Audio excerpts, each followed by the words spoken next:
अनुपमा का दिल जीतने के लिए तोशु का अनुज पे वार होगा नाकाम। नमस्कार दोस्तों, स्वागत है आपका आपके अपने चैनल हंग्री स्पिरिट्स में। हंग्री स्पिरिट्स देख रहे सारे दर्शकों का मैं अंजू शर्मा दिल से स्वागत करते हैं। अब जो तोशु है तो वो वनराज शाह का ही बेटा। अब उसको अनुपमा की जरूरत है, जैसे वनराज शाह को टावर बनाने के लिए जरूरत है, वो भी तिकड़म लगाएगा। यहाँ पे तोशु भी तिकड़म लगा रहा है, मगर इस तिकड़म के पीछे अब केंजल भी है। दोनों पति पत्नी का दिमाग चल रहा है। अब केंजल ने बेटे को हथियार बनाया और बेटे ने आगे अनुज को, अनुपमा का दिल जीतने के लिए। हमने देखा प्री कैप में कि तोशु जो है अनुज के बारे में अनुपमा से बात कर रहा है। तो ये सीन पूरा क्या हो सकता है उस पर हम चर्चा करेंगे। पहले वही निवेदन, जिन्होंने अभी तक चैनल को सब्सक्राइब नहीं किया है कृपया कर लीजिए। साथ में दोस्तों बेल आइकन दबाइएगा ताकि आपको हमारे वीडियोस के नोटिफिकेशन मिलते रहे। तो तोशु महाराज बैठे हैं अनुपमा के सामने, माँ बेटा बैठे हैं भाई। इतने सदियों के बाद ही कहूंगी मैं, क्योंकि जब से अनुपमा ने जिंदगी में अपने फैसले खुद लेने शुरू किए हैं, ये जो इगोइस्टिक पति, इगोइस्टिक बच्चे, ये सब अनुपमा के खिलाफ है। जब तक अनुपमा दबी कुचली एक नौकरानी थी, तब ये लोग बिल्कुल अनुपमा को वैसे ही यूज करते थे। उनको कुछ लगता ही नहीं था कि ये कोई जीव है या कोई इंसान भी है हमारे घर पे। खैर, उसके बाद इनके दिमाग खराब हुए जब अनुपमा ने अनुज को चुना, वगैरह वगैरह सब हुआ इनकी लाइफ में। और अब ये सब अपनी अपनी जगह सेटल है। सेटल भी कहां है? दूसरों के टुकड़ों पे पल रहे हैं। यहां पे तोशु की स्पेशली मैं बात करूंगी। तो तोशु का स्टेटस तो हमें समझ में आ गया कि वैसे का वैसा ही है। अब केंजल ने अपनी गृहस्थी बचानी है, उसके लिए वो भी अनुपमा का इस्तेमाल कर रही है, मगर अनुपमा इतनी जल्दी मानेगी नहीं, इसलिए तोशु को उसने हथियार बनाया।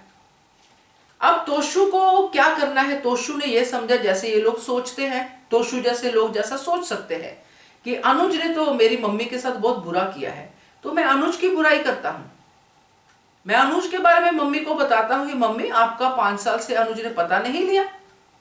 कहने का मतलब यह है कि मम्मी को यह बताना चाहता होगा कि आपने तो अनुज के लिए सब कुछ छोड़ दिया। आपने पूरी दुनिया के सामने अनुज को प्रपोज किया, शादी की, प्यार का ढिंडोरा पीटा, और अनुज आपको पूछ नहीं रहा, वो तो न्यूयॉर्क में ही है। 5 साल से आपसे बात नहीं की, वो जैसे बात कर रहा था, पूछ रहा था। तो जहां तक मैं समझ पाती हूं अनुज और अनुपमा के रिश्ते को, अनुज और अनुपमा दोनों ही, अनुपमा खास करके, क्योंकि अनुज तो अभी छोटी को सारे अधिकार दे बैठा है, बदतमीजी के भी सारे, मगर अनुपमा ये अधिकार किसी को नहीं देगी कि अनुपमा के सामने कोई अनुज अनुपमा के रिश्ते पे उंगली उठाए या अनुज की बुराई करे। तोशु अगर ये कोशिश करता है, जो हमने एक डायलॉग ही सुना है अभी, अगर तोशु ये कोशिश करता है तो अनुपमा उसकी जुबान बंद करेगी। क्योंकि अपना, वो बोलते हैं कि अपने घर अगर शीशे के हो तो दूसरों पे पत्थर नहीं फेंकना चाहिए, तो तोशु ने वही कर दिया गलती से। और जब किया है तो अनुपमा उसको प्यार से बोलेगी जरूर, भाई तूने कौन सा अपनी माँ का पता पूछ लिया? तुझे तो मैंने कोख से पैदा किया था ना, तूने क्या किया माँ के साथ? तू किसी पे क्यों उंगली उठाता है?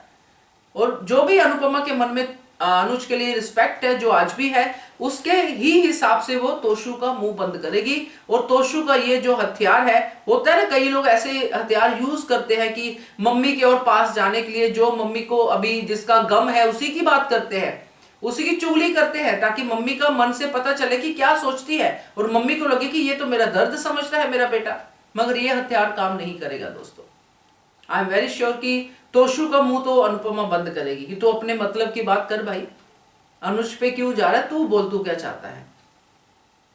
तो एक तो ये भी यहाँ पे क्लियर है कि इसके बारे में पता है, अनुज के बारे में तोशु को सब डिटेल लेके बैठा हुआ है। तो ये सब होगा दोस्तों जो प्री कैप से नजर आ रहा है। बाकी आप लोग भी बताइएगा क्या कहते हो आप इसके बारे में, इस सीन के बारे में पर्टिकुलर क्या हो सकता है, कमेंट कीजिएगा। देखते रहिए channel hungry spirits. Thank you so much. Subscribe to our channel by clicking the subscribe button. Click the bell button and enjoy the latest uploads from our channel.